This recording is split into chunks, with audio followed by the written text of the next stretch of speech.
മൊഴിഴത്തുള്ളിയേകവേ എന്നും ഈ വഴി കനവോട് കാത്തിരുന്നു ഞാൻ.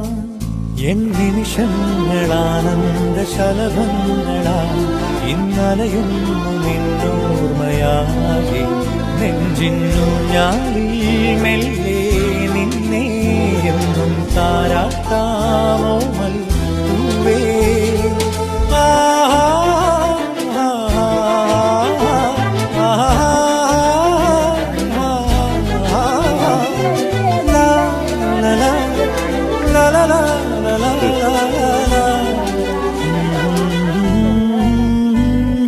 ഹേമന്തമെൻ കൈക്കും